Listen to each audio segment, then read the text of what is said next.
Federico, bienvenido, gracias por acompañarnos. La verdad que esto es preocupante, por decirlo menos. Podría tomar meses identificar y confirmar un reemplazo para la directora de los CDC. Sin embargo, ahí ya están proponiendo a alguien, como lo vimos en el reportaje de Albania, que no tiene experiencia en el campo, sobre todo esto, no es médico, en la parte de salud que es tan importante. ¿Qué opinas de esto que está pasando? Bueno, esta es la amenaza más grande para el pueblo norteamericano en general que viene desde esta administración. Yo creo que diría que en todo, desde principios del siglo XX hasta ahora, este es el momento más peligroso para la población norteamericana, porque ¿qué pasa si nos enfrentamos a una nueva epidemia de un virus similar o una mutación del virus del COVID? Y el gobierno prohíbe las vacunas, ya las prohibió. Porque en este momento, para que estemos todos informados, no puede usted vacunarse contra el COVID si no tiene más de 65 años. Es decir, si mañana viene un escenario como el que tuvimos en el 2019, la población será sometida a unas tasas de mortalidad nunca vistas. Pueden morir millones de personas en Estados Unidos. Todo porque el secretario de Salud es antivacuna y no es científico y está dominado por una fiebre conspiratoria. Él ha inventado todo un mundo imaginario, teórico, no respaldado en la ciencia de ningún país, sino simplemente él cree en fantasmas y quiere que la población norteamericana, los 330 millones que vivimos aquí, corramos el altísimo riesgo de no poder vacunarnos cuando ya hay vacunas contra un virus que pudiera llegar a ser mortal para 10, 15 millones de personas. O sea, estamos en un peligro Y como no el de una solo, guerra nuclear.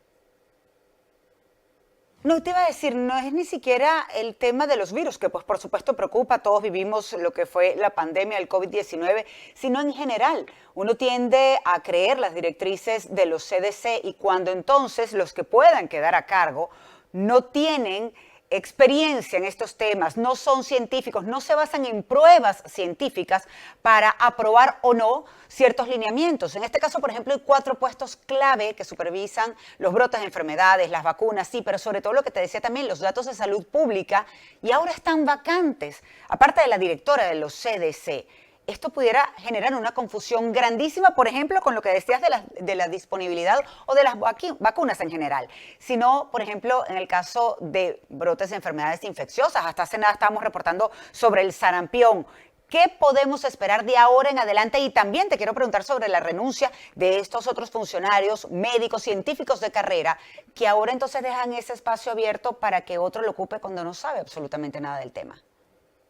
Bueno, lo que pasa es que los funcionarios, yo entiendo que no van a trabajar con un jefe que es no un médico ni un científico. Por ejemplo, el que pusieron como encargado es un inversionista como yo, es un economista, Uh -huh.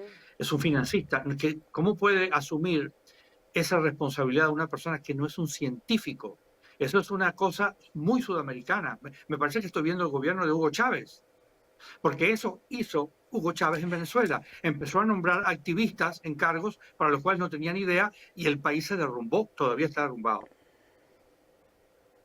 Federico, y haciendo referencia a Venezuela, ya que lo nombras, esto precisamente por eso te preguntaba, porque me recuerda mucho lo que pasó en Venezuela, donde las personas por ética no podían estar en esos puestos de trabajo, pero también entonces se terminaron quedando solamente las personas que no sabían absolutamente nada sobre los temas de diferentes departamentos o en aquel momento agencias. Por eso digo, muchas veces, si se van todos los buenos, ¿qué hacemos para realmente lograr cierta lucha o un equilibrio desde adentro? Votar. Aquí lo que hay que hacer es votar en las elecciones que vienen el año que viene para el Congreso. Si usted no pensaba votar porque no le gusta, se va a la playa, se va a viajar, mire, le puede costar la vida en no votar. Esa es la verdad. Ahora, yo quiero darle una información a la población para que entiendan la gravedad de Uh esto. -huh. Fíjense, en 1786, George Washington ordenó la vacunación masiva y obligatoria del Continental Army, con el cual derrotaron a los ingleses. ¿Por qué?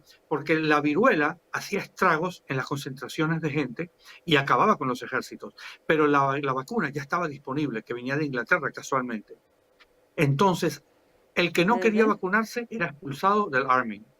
Era obligatorio. Es decir, Kennedy no hubiera podido ser secretario de salud ni cuando George Washington, porque es un antivacuna. Ese es el problema. Pusimos Fíjate, una no, de persona verdad que... altísimamente... Ujú.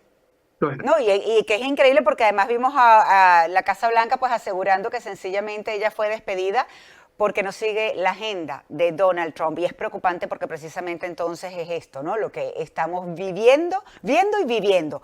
Muchísimas gracias por acompañarnos. Como siempre, un gusto conversar contigo, Federico Alves, analista demócrata, con nosotros en Canela News. Buenas tardes.